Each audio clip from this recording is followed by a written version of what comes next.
Hey guys, I'm Chris Bach and a very warm welcome to Friday Fretworks. And on this week's video, we're taking a look at a guitar which every time I pick it up, I do find myself wondering why the hell I haven't played this more recently and infinitely more frequently. And that is, of course, my 1990s Squier Silver Series Stratocaster. Thus, hopefully proving doesn't always pay to look at the brand first and foremost. So to give you a brief bit of background history on these guitars, between 1982 and 1987, Squier guitars were produced exclusively in Japan. Now, the late 80s, especially in the UK, saw the introduction of some major competition to the Squier brand and the Squier's dominance, namely the Marlin Sidewinder, which really took off and became a massive threat. Squier, in response to this, decided to move their production out to Korea to be able to compete with the price point and the construction methods that the Sidewinder was being offered at. Suffice to say, Squier really re-established itself as the major sort of entry-level learner brand, I guess. And by 1990, was looking to move some of its production back out to Japan.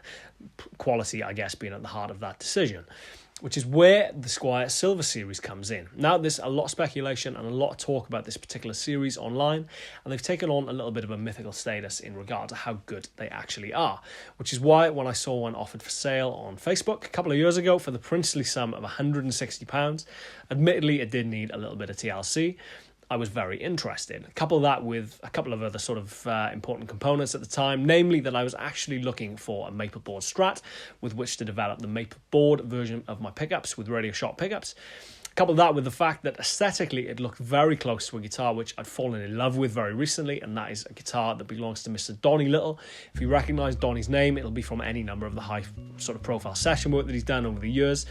In particular, Paolo Nutini, which is where I first saw this guitar in the Iron Sky video. And couple that then with the fact that it just had been played to death. This particular guitar has seen a lot of action, and I try to live by the mantra that if a guitar has seen a lot of use, it's probably because it's pretty good. So I decided to pick it up, send it off to Radio Shop to have a new nut cut and a little bit of TLC here and there, as well as my pickups installed in it. And here we are, fast forward about 3 or 4 years, I guess, and a guitar that, as I said, I do find myself wondering why I don't play it more frequently. Given some of the videos I've been doing recently with some lovely, albeit very expensive guitars, I thought now would be a good time to focus on this guitar. And as I said, show you that you don't always need to spend a lot of money to get what is, quite frankly, an incredible guitar.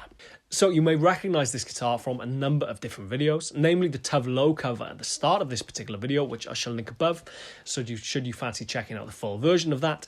However, you may also recognise it from a slightly more elaborate video that I shot with a good mate of mine, Chris Watkins, where I actually walked, scrambled, climbed, whatever you want to call it, a few miles into an abandoned mine underneath the Welsh countryside, which I guess brings me to a very valid point that if you are going to be taking these guitars into less than desirable circumstances, whether that is walking down a mine, not something I would be in a hurry to recreate, or more practically or more realistically, I guess, maybe taking these guitars on tour, where unfortunately it is a fact of life, things do happen to guitars.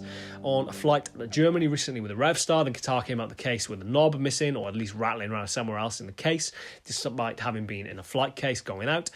Things have happened to guitars at numerous points throughout my career, and as I said, it's a fact of life that this stuff does happen.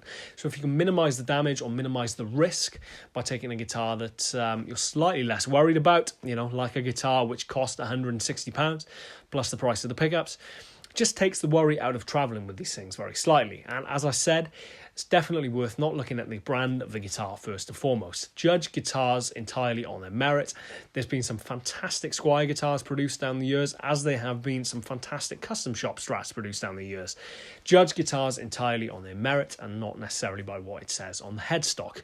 I'm going to play you out now with something a little bit different, something a little bit ambient, showing you hopefully the kind of full range of what this guitar is truly capable of. As I said, just a beautiful guitar all round, and definitely something that if you ever come across a Squier Silver Series Stratocaster or just a Squier guitar that plays and feels great, definitely worth checking them out. As ever, I've been Chris Bach. Please do subscribe and hit the bell if you haven't already. This has been Friday Fretworks, and I shall see you next week for another episode. Cheers guys, take care, and I shall see you soon.